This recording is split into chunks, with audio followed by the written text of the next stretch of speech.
Good evening, everybody, and welcome to another edition of Fire Up. Yes, Diet Mountain do it all. I can still roll at 9:34 Eastern Time, and if you're on the Pacific Coast watching, it's 6:34, and I'm not getting into a time zone situation, but we have a pretty good crew for this one incredible original broadcast. So, with that said, I want to bring back Candy Ebling, this is the second half of her doubleheader, Thanks, Scott. Great to be here. and George Icorn. Welcome back, my friend. Good to be here, Scott and Candy and the crew. And Smoking Jeremy B, fresh off that big show we had about the NFL scouting combine. You want to talk about going from one extreme to another? Jeremy, we could both say you're going from one extreme to the other, aren't you? We're talking about people that can run 40 yards in a second to cars that can go that in a blink of an eye. Great analogy. And last but not least, Joanna Kent, you are the main event, pun intended. All right, Joanna, why don't you give everybody a little basic overview, and then I'll turn it over to Candy Ebling.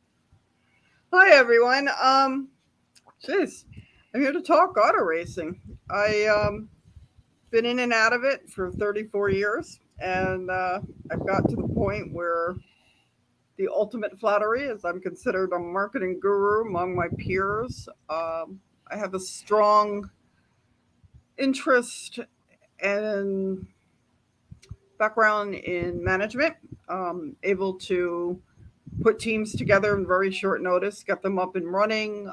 I did driver development at some time. I participated in most major series, NASCAR, IMSA, and now I'm working my way back into IndyCar. And my big dream and push right now in my life focus is to put a car on for the Indy 500, biggest auto race in the world. Yeah, very good. George and I had the opportunity to do one together, and I've actually been to Indy 500s and went to lots of practice and qualifyings at that speedway. And, the Indianapolis Motor Speedway and Daytona, to me, are two of the biggest tracks on the planet, and I've been fortunate enough to watch races at both. And I only want to mention that the primary show will be focused on Indy cars, particularly the Indianapolis 500. So what I'm going to do very quickly before I turn it over to Candy is what gives you the passion here, okay, to do what you're going to do, especially at the Indianapolis 500? Been pretty much preparing for it most of my career. It's probably the biggest undertaking in all of auto racing. But I didn't wake up yesterday out of the clear blue and not know nothing about it and decide to do it. I've been in and out of it for a long time. And I was courted a long time ago by Indy Lights when it started with a gentleman by the name of Roger Bailey. And different people through the years with IndyCar. And I'm just at the point in my life where it's now or never. I'm not getting any younger. I want to do this very much so. And I have learned an awful lot about how to do it successfully and how to do it right. Because it's the type of endeavor that you may have a lot of money behind you, corporate money and backing. But if you don't know how to reach the objectives and you don't know the people that can get the job done and you don't know what to look for in a driver that not only satisfies the talent and the competition to win, but also to be able to promote your sponsors in a very positive, energetic, dynamic way. So there's a lot to it. And I've been preparing for it for a long, long time. I got to ask you, Joanna, who is your favorite driver on the open wheel circuit? Oh, that's a tough one. You can make questions easy. Oh, that's a tough one. You said to me, who are your top 10 favorite IndyCar drivers? I could give you a good list. Well, why don't you start with 5, because I didn't take shorthand. God, that's so unfair. Well, so unfair. Is it so unfair that I didn't take shorthand? Mario Andretti dynasty, so to speak.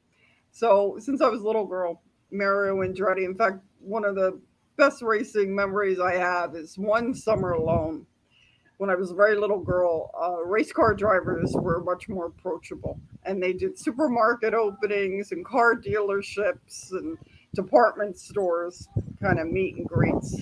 And one summer alone, I met ajfoyt, Andretti, alunser, and bobbyunser. And I was about 6 years old. And the most wonderful thing is, when I grew up and I got in this industry and I got around open wheeler, I've worked in some capacity with every one of them. And it was a thrill. So there's the old guard, Johnny I think the world of Danny Sullivan. Haven't seen him for a long time, but his spin and win was one of the most inspirational things I've ever seen in all of racing history. And I got to know him a little bit. And then the newer guys, Alex Rossi is one of my very favorites. I saw Michael go from being a young driver, starting out in IndyCar, in those days kart, and to see Michael turn into one of the most dynamic, powerful, successful owners we've ever had in IndyCar. I absolutely adore heliocastroneves. I could go on and on and on. They're all fabulous drivers with really not just phenomenal, but I feel God-given talent. But each one of those men turned out to be terrific human beings as well. And I would not be, my list wouldn't be complete to say that Janet Gutherie is by far one of my most favorite, wonderful people in racing. And I had a phone call with her a couple of years ago. And we talked about what I wanted to do in IndyCar. And she was very, very supportive. And the ultimate compliment and dream was, she says, well, I hope you do it before I die or I get sick. She said, because on that day, when you put that car on, I'm going to come stand in your pit and watch it with you. And this is somebody that I had admired most of my life. And she was the one. She was the first real lady in my lifetime that broke it all. The ceiling, the speed records, the opportunities. And she's someone I look up to very, very much as well. So have you ever come in contact with Sarahfisher and Rogerpenske? Sarahfisher. I met Sarahfisher when she was just starting out in IndyCar. I believe it was year 2000 or 2001. And I was very impressed by Sarah as well. Lovely, lovely girl. And that was interesting because when you meet her in person, she's very cordial and somewhat a little bit shy. And she got the most beautiful smile. And yet this young girl could climb into a race car and take it up past 200 miles an hour on one of the fastest speedways in the world and do it flawlessly and do it like basically it's no big deal. And that just blew me away. So, yeah, I think Sarah is phenomenal. I wish she would have went on and done a lot more because she had the talent. She has the talent. The world just wasn't ready for her. And I even experienced that myself early in my career, that they just weren't open to the idea of women driving in those big professional teams and even management. Yeah, actually, when you talk about Sarahfisher, I had the good fortune of meeting her at Homestead Miami Speedway. I wrote a story on her for the Detroit Monitor, and I actually had conversations with people, Mike Joy particularly, up in Daytona when I'm working on a piece with him right now. And Mike Joy agreed with you that, she was a little ahead of her time, but yeah, she was absolutely adorable. If there's ever a time I wish I had a camera phone to take a photo, she's a dynamite young lady and very intelligent too. So yeah, it's, to me, she's just, if you ever meet, she's a really intelligent young lady, and I enjoyed my time with her at Homestead Miami Speedway. Yeah, I very, very much wanted to see her do a lot more. Meaning, I'm going back 20 years, and it was just starting, like, a little bit. They were opening the door, but it's not like today. In fact, I just read online yesterday that Canassi is going to start his version of ladies development. So I don't know so much about management, but driving. And I think we're now finally starting to see the crest of women not only becoming top drivers in all professional sports, in motorsports, but also management as well. And the time has come. I mean, we've always been in the background. When you look at the history of auto racing and you go back 109 years, 110 years, we've always been there. Women have always been very intrigued by automobiles and the power and what it represents. It's just we've never really been acknowledged. And why is still a mystery. But the talent's there, the personality is there, the markability is there. And now finally, I think we're starting to not only recognize it, but accept it and give into it and hopefully allow it to flourish in the biggest way possible. All right, I'm going to start turning it over to my crew, and I'll go right to left. Okay, Jeremy, you have any questions for Joanna? You're muted, Jeremy. You're still muted. I haven't heard Jeremy this quiet in a while. My goodness. Okay. I can't hear you. That's okay. Well, I guess. No. Is that better? No, better. Now I can hear you. I want to do Well, what I Jeremy, do. what you just saved me from doing was I didn't have to expedite the hearing aids that I probably need. So he is back, and as Brent Musburger would say, Jeremy is live. Go ahead, Jeremy. I was intrigued by your harrowing life event and how you've went about changing your life for the better in the process. And kudos to you and going out and doing your dream. I mean, because a lot of people just fail to do that. Well, it's funny. I've gone through some pretty serious things in the 35 years that I've been involved in this sport. Really devastating at times. But the auto racing has always been really my first love, my first passion, everything. And it has gotten me through really some rough times. And there was a time in my life a few years ago.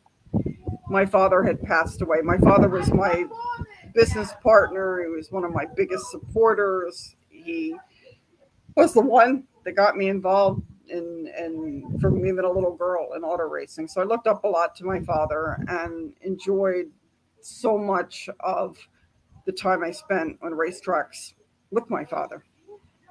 But it was an odd thing. He passed away after a long battle with cancer.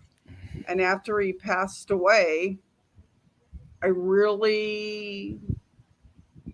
into a very deep, dark depression, but I didn't want anything to do with racing. Not that the racing community abandoned me, because they didn't. In fact, when my father was diagnosed, I was working on getting funding for bobbyrahal, one of Bobby Rahal's extra cars. And then at one point during my father's illness, IndyCar wanted to go international again, like CART used to be, and they were trying to put on a race in China, in Qingdao, China, which is a beautiful big resort city up across from Seoul, Korea, that people go for vacation. So it's kind of like the Monaco of China. So we were all excited about all of that, but because my father was a Marine, and my father was one of 1,000 men that was stationed in China in the late 40s and early 50s between the Second World War and the Korean conflict. And ironically, we're going to go race in the very city where my father was stationed in the first year of going to China. So it meant a lot to me to do this. And I put the word out with IndyCar because I was starting to look for my marketing demographics and the dates and what was going to happen to go international.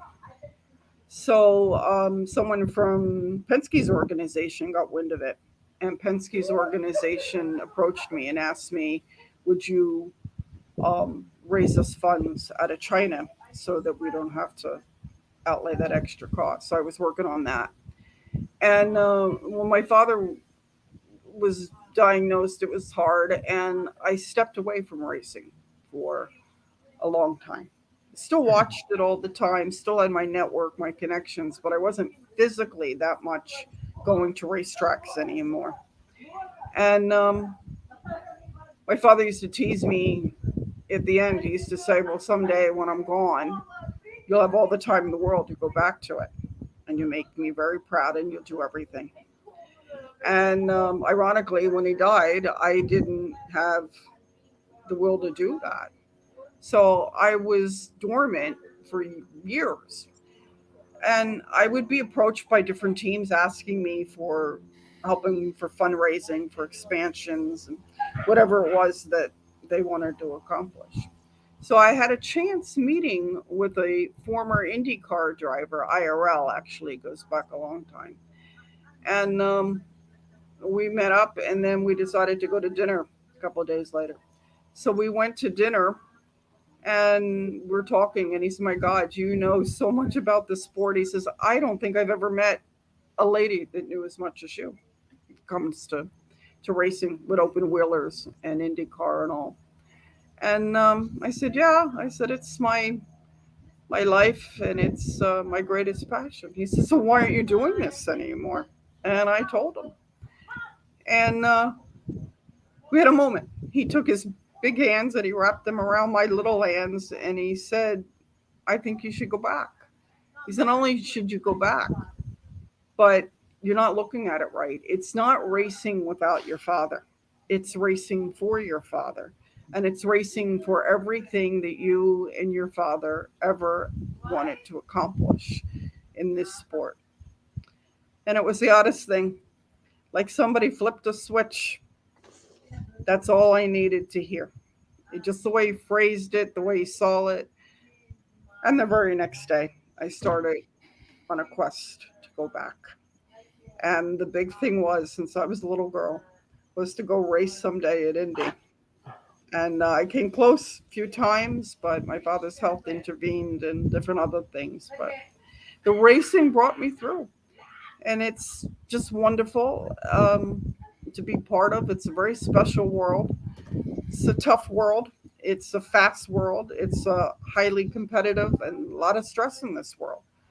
But it's just a phenomenal world, because when you get to the benchmarks that you've set for yourself and you see things happen, or you're part of, or you're witness to something fantastic, like what happened with heliocastroneves when he won his last Indy 500. That was so unpredictable and unexpected, and just to have seen it. Unfortunately, I saw it on television. I wish I would have seen it in person.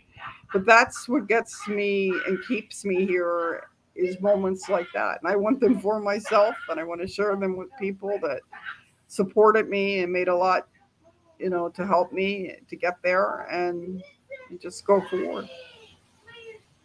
Great story. Before I go back to Jeremy, I just want to go over some things about us here so that you realize.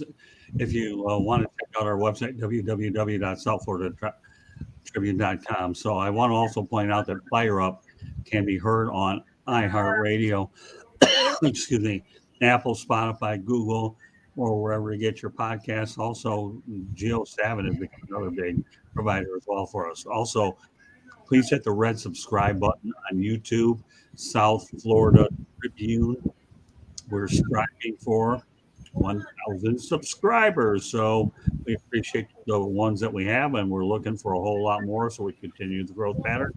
Also, want to be a guest? No problem. Send topic ideas to South Florida Tribune at gmail.com. If you want to advertise, want to see your name up here alongside of us, no problem. 954-304-4941. It's done. So there's a little bit. So, Jeremy, you have another question or so? No, I'll turn it over to George and Candy. No, that was the main one that I had because I was really intrigued by that part of the article, the whole coming out of everything she did and basically looking great still. Congratulations. Okay. Thank you. Wait till the next article comes out. That was just a teaser. Wait to hear what I'm going to write for the next article. Well, I can only imagine. That the next article is going to go more into the actual when I started racing. Very good. What happened a year from the day I went to my first pro race. Okay. So, all right, Joanne, George has a question or two, don't you? Yeah, Joanne, we've been blessed here in Michigan with a great lady of racing, and her name is Shirley Muldowney. And Shirley Muldowney grew up in Mount Clemens, Michigan, not far from where I live. And she was an unbelievable drag strip racer, a Hall of Famer. She's been inducted into the Motorsports Hall of Fame of America, the Michigan Sports Hall of Fame. And when I think of racing, of course, I have to think of Shirley Muldowney. She never went into IndyCar racing or stock cars, but boy, oh boy, she was a real great ambassador for the sport and for women in racing. Oh, I agree. I don't think she really needed to, because I'll tell you why. She made such a world. I mean, world. I could remember when she was at the height of her career, and she was beyond thrilling. And not only was she beyond thrilling because she would get in that dragster and just go, but there again, she had a lot of, you name it, opposition, jealousy, doubt, naysayers, that she couldn't do what she was capable of. And not only did she do it, but she just beat the pants off of everybody she was against. I know of her well. I don't know her personally, which I wish I did, but I sure do know of her legend. And there again, she was an inspiration to me as well, because she proved that if you just hang tough, and that's what she was known for. She was very, very tough. And she was doing something that not only was unheard of for women, but even for men, to think that I'm pretty sure she got into those dragsters and went up around 300. 300 seems to be. Yeah, once she got into the chop fuel, yes. It seems to be a number that's sticking with me. And she just did it. If she had any doubts, she pushed it aside. And she knew what was not only ahead of her, but how she was capable. And she had some very bad crashes. It's inevitable in this sport. And as bad as they were, she still came back as much as she could. And she put everybody not only to shame, but she put it to rest.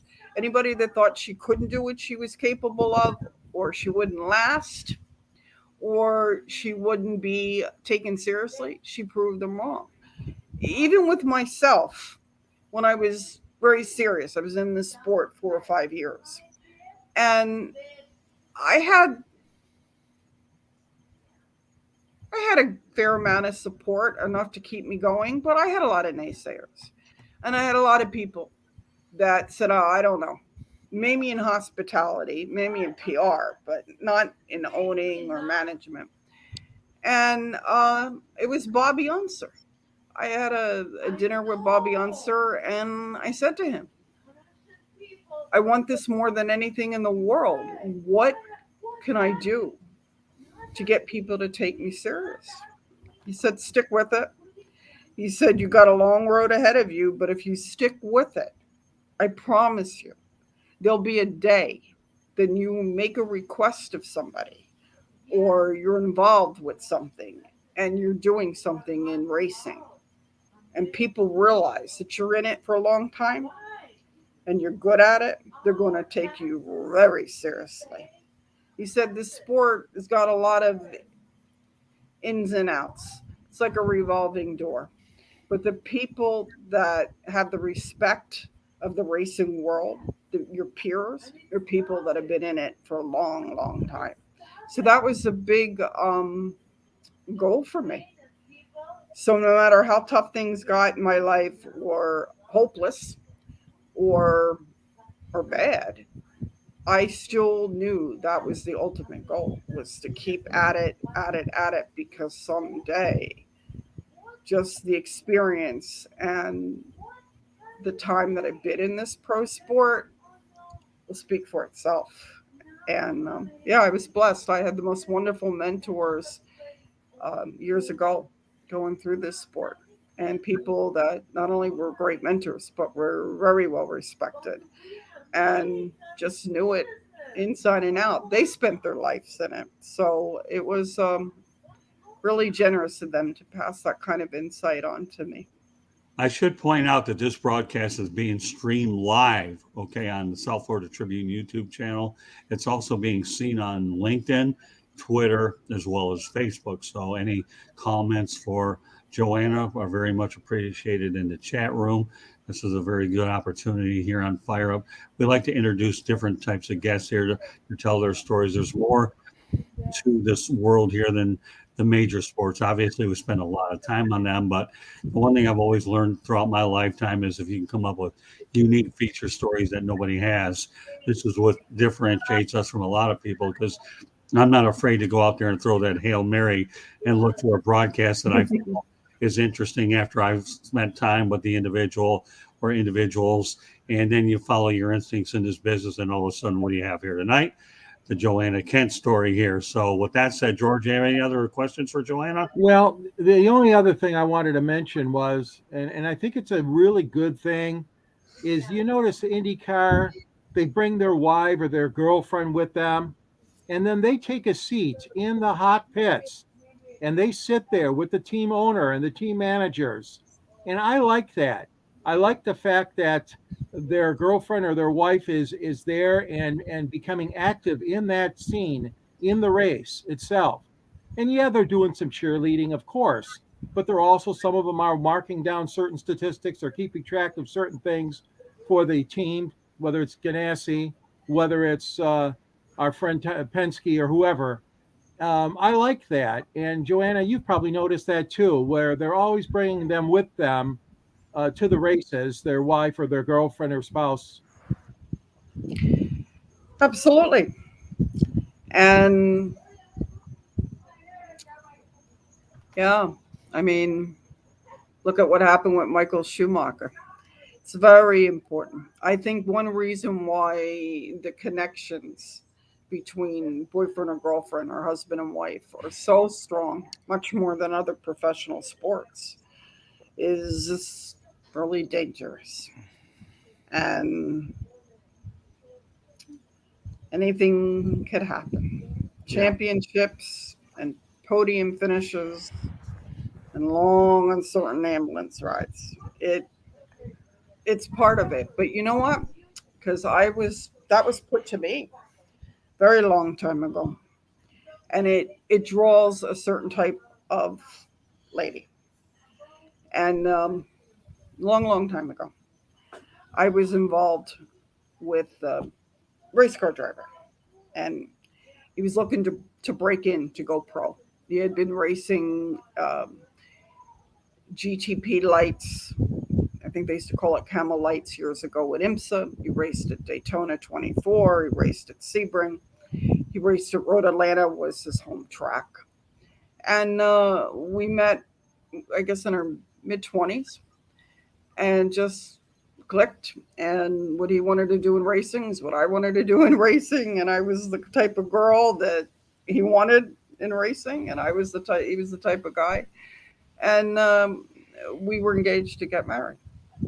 Well, up to that point, everything was really wonderful. So he was up in school in Boston in those days, and I I went to St. Petersburg when I think it was GTO race or Trans Am race. And I went to go see a friend of mine that was driving in it. And months before, I had met Paul Newman, and I became friends with Paul Newman. And that time we weren't close friends, but he knew me, I knew him, and we would talk racing when we could. And he had a co-driver by the name of Jim Fitzgerald. Jim Fitzgerald had a bad accident at that race, and he was literally crashed right in front of me and my mom. And it was tough. And I remember on the way home, we had a long drive the next day across the state. And my mother said, "You do realize you saw your future?" And I said, "You're going to tell me my guy's going to die?" And she said, "No." She said, "But it's a possibility. Do you still want to be in this sport? Do you still want to be around something that's so quick and fragile?" And I said, "Yeah." And she said, "Well, that's big decision." I said, "No." I said, "We already talked about that. We knew that from early on, that he could have a horrible accident and either be killed in it or, God forbid, paralyzed." I said, "It's all part of the sport. And if you can't handle it, then it's not your future." So I'm aware of it. And that's why the women that are there in racing that are supporting their guys over there, they're made for it. They're made for it. And that's why you very seldom hear anything negative. And relationships last a long, long time in that sport. And then, too, what I've always loved about racing, either in a club level and pro racing, that most teams, if you get along, it's your family. So the driver's part of the family, the driver's wife is part of the family, the crew is part of the driver's family, and it goes on. Mm-hmm. And that's why in this sport, I think even among all the other pro sports, people go above and beyond. And they go above and beyond for excellence and support and the friendships. I have friendships, people I know from 30 years ago in this sport. And a lot of it all comes down to, I think, because unlike other sports, it's very fragile. And yeah, so I experienced it firsthand. My mom and I saw Jim Fitzgerald and Paul Newman about 15 minutes before they climbed in their cars. And half an hour later, he was gone. It's an interesting world. And it's not for everybody, but if it is for you, it is rewarding, I think, beyond anything I could think of as far as just rewarding. Unpredictable, exciting, dynamic, and just wonderful. Okay, George, you're all set. Yep, thank you. All right, what I'm going to do now is turn over to Candy Ebling. She probably has a question or two, and then she's going to close out the show.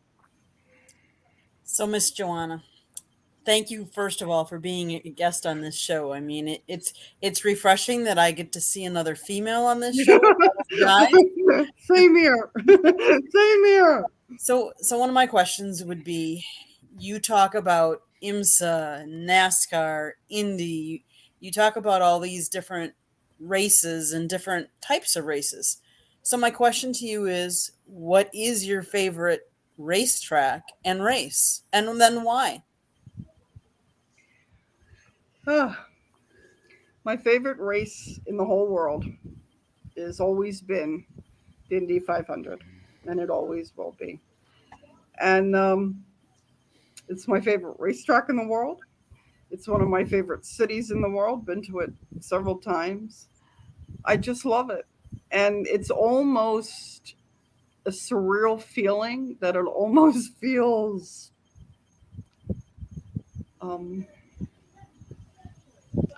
holy and like a religious experience.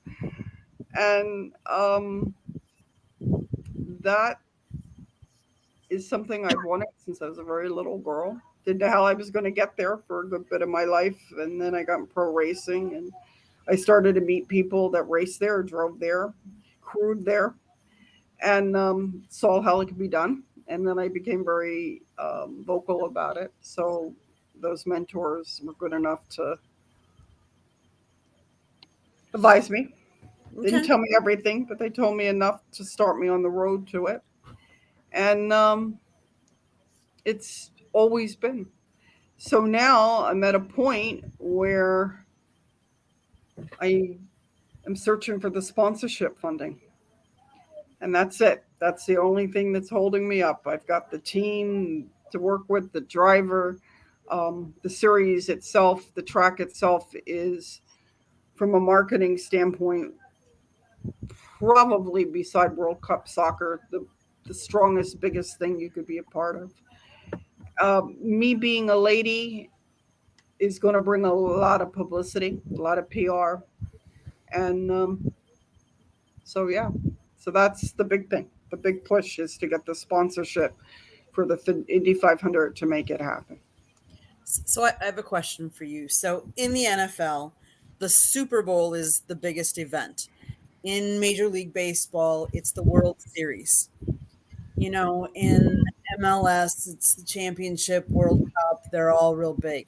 So auto racing, you have different types. So you have the Indy for the Indy cars. You have Daytona for NASCAR. And IMSA, I would say Le Mans, you know, is pretty big, but so is the Rolex 24. So what would you say is the creme de la creme, the Super Bowl of all racing? Like if a driver could only win one of them, what is the one, the Super Bowl, their Super Bowl out of all of the races? It's the Indy 500. Okay. I read a story about 6 months after Michael Schumacher had his accident. They didn't know what the long-term damage was. At least they didn't leak it to the press or anything. Maybe the family knew, but nobody else beyond that knew. And it was an article that was a retrospective that somebody that knew Michael Schumacher for a good bit of his career wrote. And he wrote about a day that he met up with Michael Schumacher about a month after he had retired. And he said to him, Michael, you have done everything. You've won more championships in Formula One than anybody. You've won the biggest races in Formula One. You've done it all. And he took a breath and a sigh and he said, no. He said, I only just begun. He said, for the last 20 years, my body, my heart, and my soul belong to Ferrari. But that's done now. And now I'm my own person. He said, since I was a little boy in Austria, I have wanted to go and race in the Indy 500.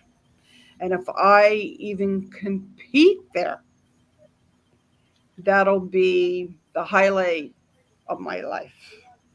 He said, let alone win. And he said, now I'm in the process of starting to make plans so that can happen. And then very shortly, maybe a month or 2 months later, he had that horrendous ski accident and it didn't happen. And it was an interesting thing. When I read that article, it was always a very important place in race to me. And of course, to the people that competed there. But at the time, Michael Schumacher was the highest paid, most successful race car driver in the world. And that was something that made an impression on him from when he was a little boy. He had phenomenal good fortune to be under contract with Ferrari and become a Formula One superstar and all that. He couldn't go between the both series. So he had phenomenal success in Formula One, but he really would have liked to have competed in IndyCar, definitely race in the 500. And that really made me realize that if that's something he wanted to do that was important to him, this has got to be the greatest spectacle in racing. Thanks. All right. The only thing I want to add to this is my mother always taught me in heaven to be open-minded, listen to her advice. As a result, Mom in heaven, rest in peace. I'm dedicating the show to you because of your advice. Okay. That's what led to tonight's Fire Up Show, the Joanna Kent story. So, Mom, love you very much. I definitely like to be open-minded, and I like to go out there and throw Hail Marys because I'm willing to put anything up if my instincts tell me it's worth it. Joanna, obviously, my mom is the spiritual driving force behind this. Oh, she gave you excellent advice. She was a smart lady, because I think that is one of the biggest secrets of any kind of success in your life, to be open-minded, to be looking at new opportunities, and to follow your heart, whatever that may be. Well, great advice. My mom's looking down from me in heaven right now. Son, you did a good job. No, she wouldn't call me son. She'd call me Scotty. All right. Motor City Mad Mouth and all that business. I will say one little piece of information. You know how creative this woman was. Her name was Shyla. Shading hair is living art. You know what? Her creativity rubbed off on me that I took the name Scott and said sports can offer tough tasks. And what happened with that woman? She went out and printed me a bunch of cards with that saying on it. The Joanna Kent story. Okay, she's no relation to Clark Kent. Forget about that. Okay, but she has the superpowers of some interesting spiritual stuff. There you go, Mom. Hope you're watching the show in heaven. So, Joanna, it's really been a pleasure having you on the show. We look forward to seeing more. Thank you for having me. Enjoyed it very much. So I want to make sure that everybody has an opportunity to go out there and finds a way to reach in. George Eichhorn has a book that he'll want to share with you as well. He's a writer. I'm in it. So you know what, Jeremy? You start off first, smoking, Jeremy. You're muted again. I am one of Scott's writers as well. I write for the South Florida Tribune under the Motor City Tribune heading. I write about the Detroit Lions. I'm listed in that list of authors with George and you probably too. And that being said, I'm also a consultant. I also have my own podcast that I do on YouTube called Kneecap Biting with Smoke and Jeremy B. I do 2 shows a week during the off season. Wednesday is my NFL Roundtable, and Fridays is my Lions fan cave chat. Then any day of the week, Scott can grab me and throw me into one of these shows whenever he wants, because I just show up and I wing it. Oh, no. Wait. No, you don't wing it. No, come on, Jeremy. Don't sell yourself short. What I do is, he's selling a fib here. You don't wing nothing. You're the most prepared individual on the planet. You got a better sense of humor than most people out there. Get a life, smoking Jeremy. This guy got a sense of humor. I'm a good promoter for this guy. No, with all due respect, though, Jeremy's one of our most versatile announcers. He really is and does a marvelous job for us. So, Jeremy, a little advice from your boss. Don't sell yourself short. But I like being humble. All right. Well, you know what, though? I won't pull a Donald Trump on you. I won't say you're fired, although he probably, because Donald Trump, and I'm not turning this into a political broadcast. You're anything but fired, and you're really hired. Okay. With that said, okay, I know you're humble. Okay. And Jeremy, we have plenty of projects ahead of us. So we'll just see. As Apollo Creed would once say with a Rocky Balboa, Stallion, I think it's something else. Don't worry. And there you go. We got to get a Rocky note. So with that said, glad I got a smile out of Joanna. Okay, George, why don't you let everybody know how they get a hold of you and show up that thing called a book? Yes. Thanks, Scott. Detroit Sports Broadcasters on the air. And we've had some great racing sportscasters in this town, too. Chris McClure, Larry Henry, Jeff DeFran, Vito LaPiccolo. There's been a lot of guys in Detroit that have covered motorsports for many, many years. I salute them, and as I salute all the people I featured in this book. It's available. There's a link to the book on the website, South Florida Tribune and the Motor City Tribune, as I write for that. And Scott's in the book too as well, with Jimmy Connors and Muhammad Ali. And you can reach me also at gicorn@yahoo.com or on Twitter, SandGSports99, or else on Facebook as well. And you can find me on LinkedIn also under my name. Great to be part of the show again. And Joanna, what a great story you shared with us. So for those of you wondering why I'm wearing a USF Bulls hat, number one, it's my alma mater, and two, I'm bullish on putting the best shows that I can together. So. That's right. So with that said, Candy, take us home. Oh my goodness. So Jeremy, just like you, Scott's got me. You never know what night of the week you're going to see me on this channel. You know, we have all kinds of shows. We have on Monday, we have Fire Up Michigan. From time to time, we'll have Fire Up Wisconsin. Tuesday nights, you can see 108 Stitches Baseball Talk. So if you're a baseball lifer or just a casual fan, come on over and watch that. On Wednesday nights, you can catch Sports Exchange. Scott is also on what's called Basket Bros on Sideline Sports on Sunday nights. And on Wednesday nights, he does a doubleheader. So he does Pundit and Spundit on their sideline, and then he comes over to ours and does Sports Exchange.